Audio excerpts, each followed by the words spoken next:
Hello everyone, welcome to a online solution. कैसे हैं आप लोग? तो यहाँ पे आपके सामने फिर से मैं हाजिर हूँ वीडियो नंबर 15 लेकर। ठीक है, बहुत कम आप लोग का रिव्यू लग रहा है कि आप लोग मतलब सब्जेक्टिव क्वेश्चन पढ़ने के कायल नहीं लग रहे हैं। ऐसा मतलब लग रहा है कि आप लोग मतलब ज़्यादा पढ़ ले, कुछ ऐसा लग रहा है। तो ऐसा कभी मन में सोचना नहीं, ठीक है। मतलब जैसा वीडियो के व्यूज़ से मुझे पता चल रहा कि बंदे सब्जेक्टिव क्वेश्चन से दूर भाग रहे हैं। ऑब्जेक्टिव क्वेश्चन कभी मैं लाइव क्लास चला दूँ तो भरा भरा यहाँ पे स्टूडेंट भर जाएंगे, लेकिन सब्जेक्टिव में पता नहीं सबको फीवर आ जाता है 240 वाला।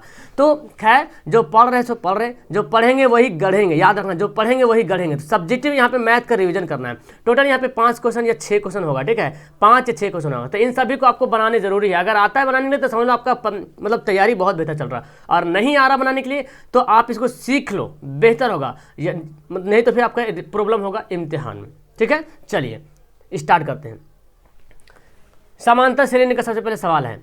समांतर श्रेणी 1, 4, 7, 10 डॉट डॉट के 18वें पद का मान निकाल। अब बहुत सारे यूपी का बच्चे होंगे तो बोलेंगे सर ये तो मेरे सिलेबस से बाहर हो गया। ये सिर्फ इसी बार के लिए बाहर हो गया, लेकिन आपके सिलेबस के बाहर हुआ, लेकिन बिहार से नहीं हुआ, झारखंड से नहीं हुआ, और अदर स्टेट से ये सिलेबस नहीं हटा। इसलिए हमको बताना जरूरी है, क्योंकि यहाँ पे सारे तरह के स्टूडेंट हैं। तो श्रेणी यहाँ पे दिया हुआ है, बोलते 18वें पद निकालना। क्या निकालना? 18वें पद, बहुत इंपॉर्टेंट था। तो यहाँ पे देखो पहले क्या दिया हुआ है, ए बराबर कितना यहाँ पे है, ए बराबर 1 है हमारा है, ठीक है। ए का वैल्यू कितना? 1 है।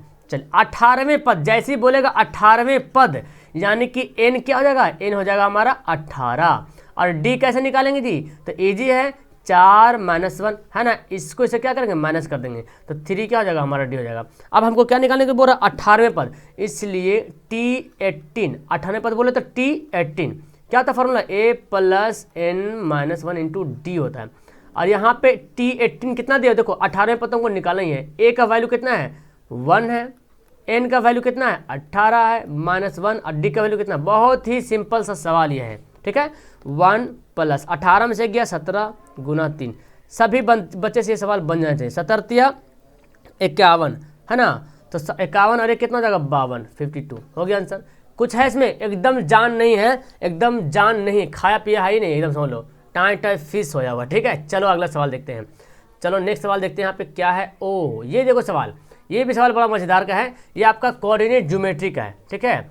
क्या बोलता है कि y का वह मान ज्ञात कीजिए जिसके लिए बिंदु P 2 - 3 और Q जो है 10y के बीच की दूरी कितना है? 10 है। तो अब इसको वैल्यू निकालना है, इसका मात्रक। अब मतलब y का वैल्यू निकालना कि y का वैल्यू कितना होगा, ठीक है। अब देखिए मतलब कि क्या समझते हैं, इन दो बिंदुओं के बीच की दूरी कितना दिया हुआ? 10 दिया हुआ। यानी कि ये एक रेखा है, P है और Q है, P है और Q है। P का वैल्यू दिया 2 और -3, ठीक है। और Q का वैल्यू कितना दिया हुआ? 10 और y, ये दिया हुआ, ठीक है। और ये दोनों के बीच की दूरी, यानी कि P से लेकर Q तक जो बीच की दूरी है वो 10 दिया हुआ है।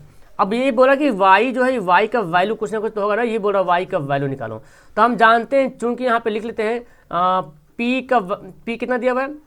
2 और -3, इसको मैंने x1 और y1 मान लिया, ठीक है। और Q कितना दिया हुआ है? 10y, इसको x2 और y2 मैंने मान लिया, ठीक है।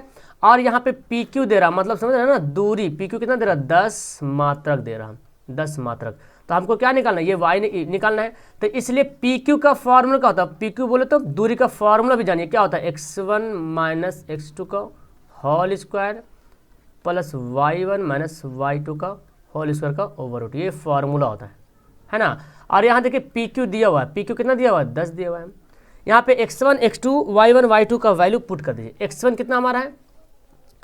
तो यहाँ पे एक गड़बड़ हो सकती है, क्यों? क्योंकि देखो यहाँ पे y है ना, y2 में दिया हुआ है, तो फार्मूला आप x2 - x1 कर लीजिए, ठीक है। x2 - x1, ये मैं ऐसा इसलिए बोल रहा हूँ ताकि a + b का होल स्क्वायर, a - b का होल स्क्वायर में दिक्कत नहीं होगा, ठीक है। आप ये ऐसे भी करके बना सकते हैं, उलट करके भी, ठीक है। तो ज़्यादा आसानी के लिए बेहतर होगा कि देखो y ये x2 है, ये y2 है, तो जब y से घटाएंगे 3 को तो a + b का होल स्क्वायर कुछ दिखेगा। लेकिन अगर a की जगह पे 3 आ जाएगा, b की जगह पे y आ जाएगा, तो a + b का होल स्क्वायर थोड़ा सा माइनस प्लस में दिक्कत होगा, ठीक है। तो ये समझ लीजिए। तो हम x2 - x1 करेंगे, फार्मूला ये भी होता है x2 - x1 का होल स्क्वायर, y2 - y1 का होल स्क्वायर। x2 कितना हमारा दिया हुआ? 10 दिया हुआ है। और x1 कितना दिया हुआ? 2 दिया हुआ, इसका स्क्वायर कर लेते हैं। और y2 कितना दिया हुआ? y। और y1 कितना दिया हुआ? -3। तो माइनस और यहाँ माइनस क्या हो गया? Minus plus. अब इसी को अगर हम ऐसे लिखते हैं -3 - -y, तो देखो a + b का जब हॉल निकालेगा तो थोड़ा सा माइनस में प्लस में, अब ये फॉर्मूला आ रहा, सेट भी नहीं हो रहा, ए प्लस बी का होल स्क्वायर फॉर्मूला भी नहीं सेट हो रहा, इसलिए हम इसको ऐसे लिखेंगे। तो ध्यान दीजिएगा, अगर x2 या y2 अगर xy के रूप में हो तो उसको उल्टा करके बनाना, x2 minus x1 y2 minus y1 करना, ठीक है।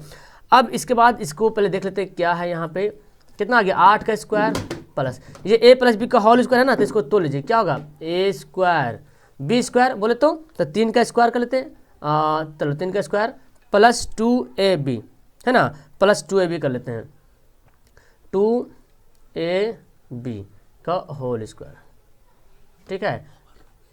ओके, अब क्या करते हैं यहाँ पे, अब इसको करते हैं दोनों तरफ जो है स्क्वायर से गुना करते हैं, दोनों तरफ जो स्क्वायर से क्या करते हैं गुना करना, दोनों तरफ वर्ग करने पर, दोनों तरफ वर्ग कर देंगे, तो देखिए वर्ग कर देंगे तो क्या हो जाएगा, 10 का स्क्वायर कितना हो जाएगा 100 हो जाएगा, फिर जब वर्ग करेंगे तो 100 हो जाएगा, और स्क्वायर से इधर इधर जब स्क्वायर करेंगे तो ये रूट का होगा कट जाएगा, है ना। तो क्या बचेगा 8, ये पूरा बचेगा, यानी कि 8 का स्क्वायर 64 बच जाएगा, वाई स्क्वायर बच जाएगा, 3 तिया 9 बचेगा, 2 तिया 6y बचेगा, ठीक है ना। अब यहाँ से हमको y का वैल्यू निकाल लेना है।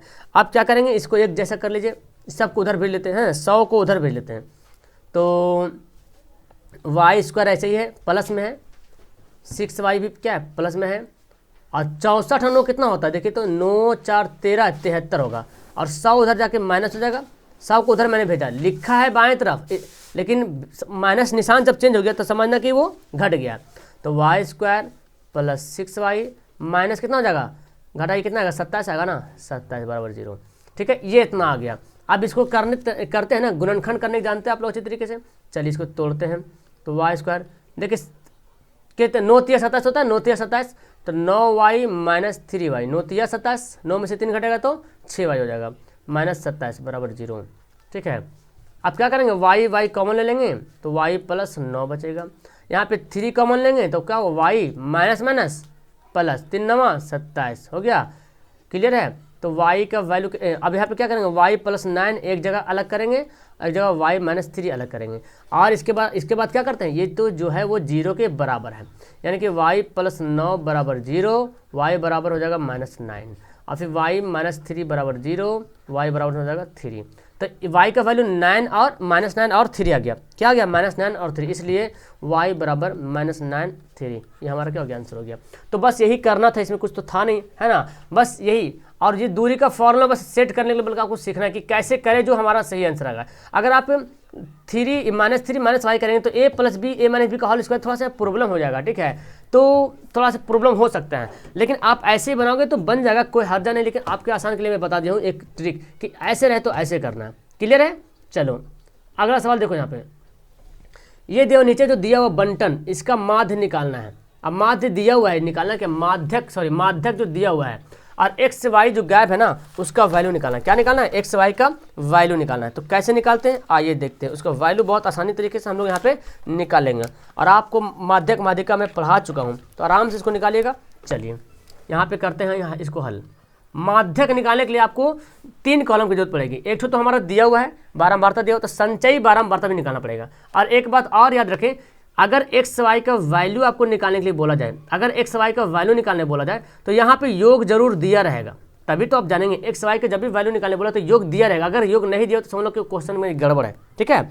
एक क्वेश्चन था जहाँ पे योग नहीं दिया था, लेकिन मुझे कन्फ्यूजन लग रहा था। जाहिर सी बात जब एक्स वाई का वैल्यू निकालेंगे तो बिना ये योग दिया एन का वैल्यू कैसे निकालेंगे, है ना। तो चलो अब इसको क्या करते हैं, पहले कॉलम बनाते हैं, यहाँ पे हल करते हैं। 3 कॉलम की जरूरत पड़ जाएगी, बड़ा बड़ा कॉलम बनाते हैं, कोई दिक्कत नहीं। यहाँ से गया एक, ये गया, यहाँ पे एक लिया इधर और एक इधर लिया, ठीक है। यहाँ पे लिखा वर्ग अंतराल, वर्ग अंतराल, वर्ग अंतर क्या लिखा रहा, वर्ग अंतराल। यहाँ पे बारंबारता, बारंबारता, और यहाँ पे लिखते हैं संचयी बारंबारता। क्या लिखते हैं, संचयी बारंबारता, संचयी बारंबारता, ठीक है। अब ये 0 से 10 है, 10 से 20 है, 20 से 30 है, 30 से 40 है, 40 से 50 है, 50 से 60 है, ये लिख लिया।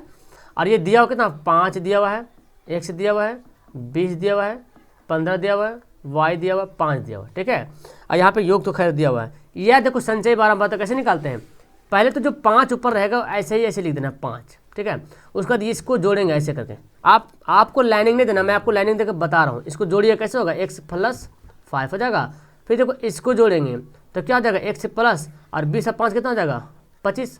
फिर इसको जोड़ेंगे तो क्या हो जाएगा, x प्लस 25 और 15 कितना हो जाएगा 40 हो जाएगा ना, 40, ठीक है। फिर देखो इसको जोड़ेंगे, है ना, तो x प्लस y प्लस 40 हो जाएगा। जब जोड़िएगा तो प्लस में बनेगा, और इसको जोड़ेंगे तो क्या होगा, x प्लस y प्लस 40 और 5 45। समझ आ रहा ना, ये आपको जोड़ना पड़ेगा।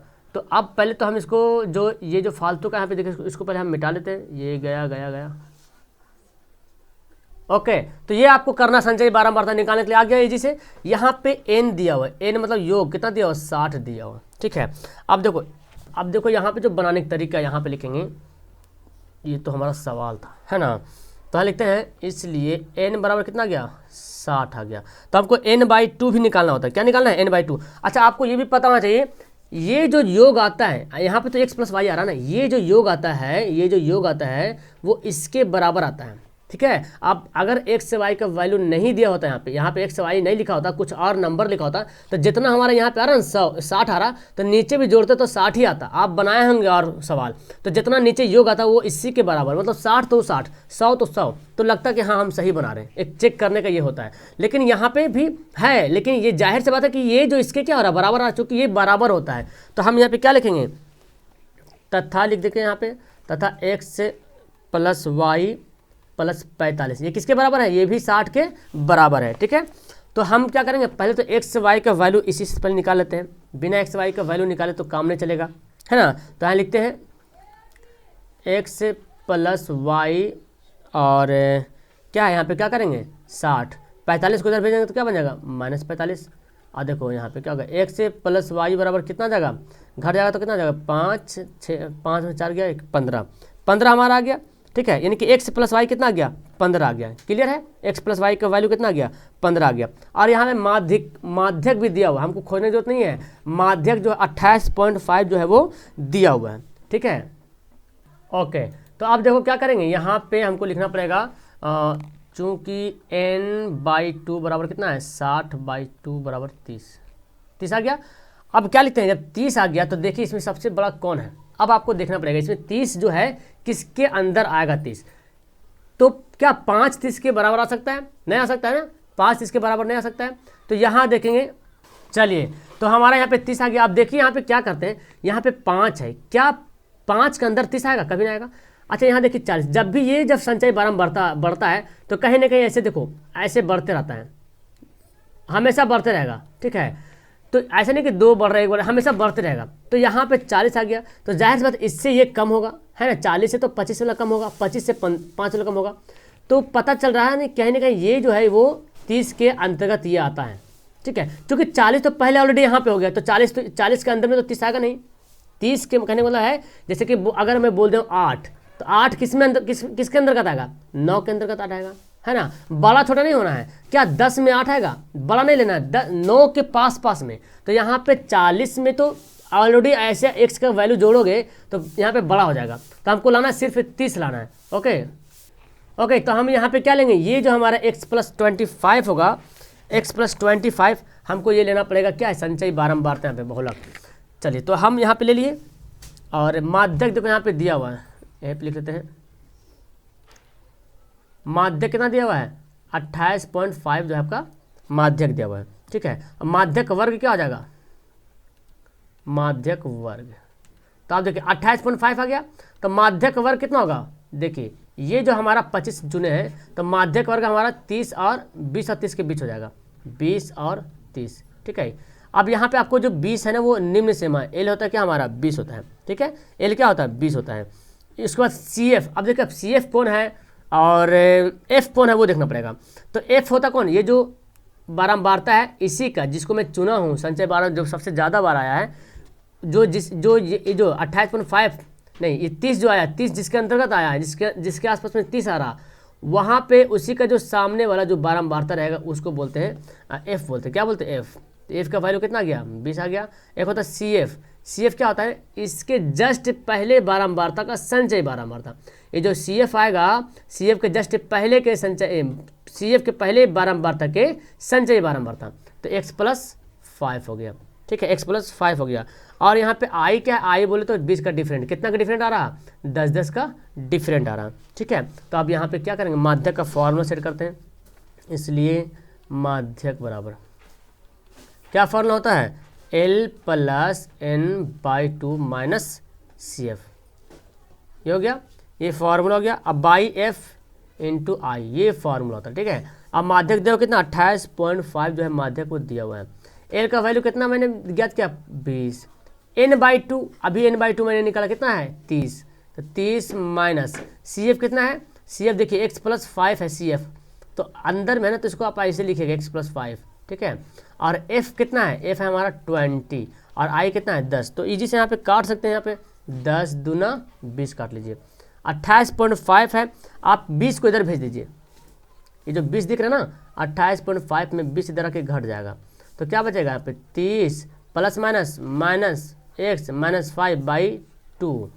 आप देखिए घटा दीजिए, कितना आएगा, 28.5 में से 20 घट जाएगा तो 8.5 बचेगा। ठीक है, और 20 में से 30 में से 5 भी घटा दो तो 25 - x/2 बचेगा। ठीक है, यहीं पे बना लेते हैं। तो अब ये जो 2 है, 2 इधर आके क्या होता है, गुना हो जाएगा 2 इधर, तो 8.5 को 2 से गुना करोगे तो 5 9 10 के 0 बाकी 1 8 9 16 17, पॉइंट के बाद के 0 कोई वैल्यू नहीं होता, 17 आ गया यहाँ पे, यानी कि 17 के बराबर है, 17 बराबर 25 - x। ठीक है, तो अब क्या करेंगे, हमको x का वैल्यू निकालना, 25 को इधर कर लो, है ना, 25 प्लस है तो इधर आके क्या हो जाएगा, माइनस बन जाएगा। अब -x ऐसे रहेगा बाएं तरफ, तो घट के कितना आ गया, 17 25 है ना, तो घटा लीजिए इसको, 17 3 20 8 हो जाएगा यहाँ पे, है ना, 8 हो जाएगा 8, और ये -x, तो माइनस तो दोनों कट जाता है, तो x का वैल्यू कितना आ गया, 8 आ गया। x का वैल्यू हमारा कितना आ गया, 8 आ गया। अब हमको निकालना है y का वैल्यू, तो यहाँ पे देख रहे हैं x + y जो क्या था, 15 था, है ना, तो अब यहीं पे हम इसको वैल्यू पुट कर लेंगे। इसलिए x + y बराबर 15, तो x का वैल्यू 8 है, 8 + y बराबर 15, और y का वैल्यू कितना हो जाएगा, 15 - 8, यानी कि कितना गया, 7। तो हम लिख सकते हैं इसलिए x बराबर 8, y बराबर 7। ये क्या हो गया हमारा, ये हो गया हमारा आंसर। क्लियर है, तो आपको इस तरह से फॉर्मूला लगा करके इसको बनाना है। और यहाँ पर अगर x y ना दिया होता तो बहुत ईजी से इसको बनाते हैं ना, बहुत ईजी से बन जाता। फिर हमारा तो ईजी बस सिर्फ कुछ नहीं, आपको सबसे ज़्यादा बारंबारता वाला देखना है, कौन सा वर्ग अंतराल इसका आ रहा, f कौन है, CF कौन है, बस फटाफट फॉर्मूला पे रखो, बन जाएगा, है ना। तो चलो यहाँ पे 3 सवाल कंप्लीट हो गया। चलिए देखता हूँ आगे सवाल, चौथा सवाल। सिद्ध कीजिए कि किसी वृत्त के व्यास के सिरों पर खींची गई स्पर्श रेखा जो है वो समांतर होती है। ये सिद्ध करने वाला फॉर्मूला भी जो है ना बड़ा गजब का आता है। ठीक है, तो ये सब सवाल आपसे बनना भी चाहिए, और नहीं बनता तो कोशिश कीजिए बनाने के लिए। चलिए देखिए कैसे बनेगा इसको। सिद्ध कीजिए कि किसी वृत्त के किसी व्यास के सिरों के पर खींची गई स्पर्श रेखाएं समांतर होती हैं। तो एक कोई वृत्त ले लिया मैंने, ठीक है। अब यहाँ पे क्या करते हैं, यहाँ पे मैं एक ये आपका व्यास बना दिया, है ना, यहाँ पे केंद्र है। तो किसी वृत्त के किसी व्यास के सिरों पर खींची गई स्पर्श समांतर रेखाएं, स्पर्श समांतर रेखाएं, ये दिया हुआ स्पर्श समांतर रेखाएं, ठीक है। ये LM नाम का कोई रेखा होगा, AB यहाँ पे दे दो, और यहाँ पे बिंदु क्या होगा हमारा, O हो जाएगा। चलिए, तो यही बोल रहा कि जो वृत्त है, वृत्त पर जो स्पर्श रेखा जो समांतर है, इसको सिद्ध करना है कि समांतर है तो कैसे है। ठीक है, आपको ये थ्योरम भी देखने को मिलेगा। तो पहले क्या करते हैं, लिखते हैं माना कि एक वृत्त जिसका केंद्र O है ना, ठीक है, तथा व्यास AB है। इसका व्यास क्या है, AB है, और LM क्या है, AB को स्पर्श करता है। देख रहे हैं, ये L और M क्या है, AB को स्पर्श करता है। L तथा M AB को स्पर्श करता है। तो स्पर्श कर रहा है, लेकिन अभी नहीं पता चला कि ये समांतर रेखा है कि नहीं, ये सिद्ध करना है। ठीक है, तो सिद्ध क्या करना है, इसलिए सिद्ध करना है कि क्या सिद्ध करना है कि एल जो है समांतर होता है एम, ये नहीं बोल रहा एल एम दोनों समांतर है कि नहीं, यानी कि जो रेखा है वो समांतर है कि नहीं वो सिद्ध करना पड़ेगा। ठीक है, तो यहाँ पे चलिए आप यहाँ पे परमाणु उत्पत्ति जो लिखना है लिख लीजिए, परमाणु यहाँ पे करके इसको परमाणु देना पड़ेगा। चूंकि आपको क्या दिख रहा, ओ ए क्या है, ओ ए जो वृत्त की क्या है त्रिज्या, हम इधर वाला लेके बनाएं या इधर वाला लेके बनाएं हमारा आंसर आ जाएगा। ठीक है, तो हम एक तरफ लेके बनाते हैं, ओ ए हमारा क्या है त्रिज्या है, चूंकि ओ ए जो है त्रिज्या है, ओ ए क्या है त्रिज्या है, ओ ए त्रिज्या है, और एल और ये किस पर स्पर्श कर रहा, ओ ए जो त्रिज्या है और एल पे क्या कर रहा स्पर्श कर रहा, तथा एल पर स्पर्श करती है। ठीक है, स्पर्श रेखा या स्पर्श करती है। तो आपको पता है कि पढ़े होंगे कि एक वृत्त पर किसी वृत्त की त्रिज्या अगर स्पर्श रेखा के से लगी हो, है ना, वृत्त की त्रिज्या अगर हो और स्पर्श रेखा उस त्रिज्या से अगर लगा हो सटा हो तो यहाँ पे 90 डिग्री का कोण बनता है, क्योंकि स्पर्श रेखा जो है त्रिज्या वृत्त की त्रिज्या पर लंब बनाती है, समकोण बनाती है। ठीक है, तो यहाँ पे क्या पता चल रहा, इसका नाम देता हूँ मैं, इसका कोई नाम देता हूँ आई देता नाम, इसका नाम देता हूँ आई और 1 2 कर देते हैं, ना 1 2 नाम देते हैं। तो कोण 1 यहाँ पे क्या हो गया, इसलिए कोण 1 कितना डिग्री हो गया 90 डिग्री, क्योंकि स्पर्श रेखा जो होती है त्रिज्या पे क्या होती है लंब होती है। तो एल हमारा स्पर्श रेखा और ओ ए क्या है त्रिज्या, तो इस पर क्या होगी ये लंब हो जाएगी। तो जब यहाँ पे लंब हो जाएगा तो कोण 2 भी क्या हो जाएगा लंब हो जाएगा, क्योंकि इधर से जब हम इधर से ले रहे हैं तो ये लंब हुआ यहाँ पे, तो इधर से लेंगे तो इधर भी लंब होगा। इसी तरह इसी प्रकार कोण 2 भी क्या हो जाएगा 90 डिग्री हो जाएगा। ठीक है, अब तो पता क्या चल रहा कि कोण 1 जो है कोण 2 के बराबर है, जो कि 90 डिग्री है, कोण 1 कोण 2 के बराबर है। अब ये भी 90 डिग्री है, ये भी 90 डिग्री है, आपस में क्या है बराबर है। तो आप पढ़े होंगे एकांतर कोण क्या होता है, जैसे आप पढ़े होंगे कि दो समांतर रेखा को एक प्रतिच्छेदी रेखा काटती है, या रेखा ऐसे रहे या तो सीधा रहे, बात बराबर है। तो ये कोण आपस में क्या होती है बराबर होती है। तो उसको बोलते हैं कि जब समांतर रेखा होगा तभी ऐसा हो सकता है, जब रेखा समांतर होगा तब भी एक रेखा गुजरेगी और दोनों कोण बराबर होगी। अगर समांतर रेखा नहीं रहेगा और ऐसे काट देंगे बना देंगे तो कभी नहीं हो सकता है। सवाल में लिखा रहेगा कि समांतर रेखा है तभी समांतर रेखा तभी जो है एकांतर कोण बराबर होगा। अगर सवाल में बोले समांतर रेखा नहीं, खाली ऐसे बोल दे 2 रेखा खींची गई, एक रेखा काटा है बीच से, तो कभी नहीं बोल सकता आप कि ये एकांतर कोण है। समांतर रेखा रहेगा तभी ये जो एकांतर कोण बराबर होगा, क्योंकि समांतर रेखा में ही एकांतर कोण बराबर होती है। और जब एकांतर कोण बोल रहा बराबर है तो जाहिर से समांतर रेखा है ना, बेटा का बाप है तो बाप का बेटा भी तो रहेगा, क्लियर है। तो ये एकांतर कोण अगर बराबर है तो जाहिर सी बात ये रेखा क्या है समांतर है। यहाँ पे देख रही 90 डिग्री यहाँ पे, तो यहाँ पे 90 डिग्री, मतलब कोण बराबर है, एकांतर कोण बराबर है, तो ये दोनों एलएम क्या हो जाएगा समांतर हो जाएगा। तो हम यहाँ पे लिखेंगे क्या लिखेंगे, चूंकि यहाँ पे लिख दें, हाँ यहाँ लिखते हैं, यहाँ लिख देते हैं कि दो समांतर रेखाओं का एकांतर कोण है। यहाँ कोण 1 तथा कोण 2 जो है एकांतर कोण है। ठीक है, लिख दिए।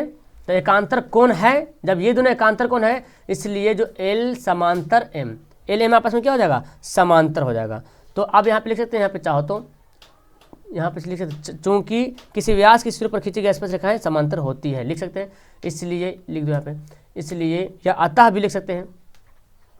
अतः सवाल क्या बोल रहा है, यही बोलता है ना, किसी व्यास के सिरों पर खींची गई स्पर्श रेखाएं समांतर होती है। तो हम यही लिखते हैं, अतः किसी व्यास के सिरों पर खींची गई स्पर्श रेखाएं क्या होती है समांतर होती है। ठीक है, तो आप ये बात भी याद रखें कि किसी वृत्त है उस पर अगर व्यास स्पर्श रेखा खींच रहे हैं तो ये अगर व्यास पर स्पर्श रेखा खिंचा रहा तो ये दोनों रेखाएं क्या होगी समांतर रेखाएं होगी। ये ऑब्जेक्टिव क्वेश्चन में आपको बहुत फायदा करेगा। ओके, अब चलो 15 नंबर सवाल, 5 नंबर सवाल देखते हैं। ठीक है, चलिए 5 नंबर सवाल। एक पतंग की डोर 100 मीटर लंबी है, यदि डोर एक सरल रेखा के रूप में हो एवं भूतल के साथ थीटा डिग्री का कोण बनाती हो तो साइन थीटा बराबर 8/15 हो तो भूतल से पतंग की ऊंचाई निकालना। तो पहले आपको फिगर बनाना पड़ेगा। फिगर बन गया, काम हल।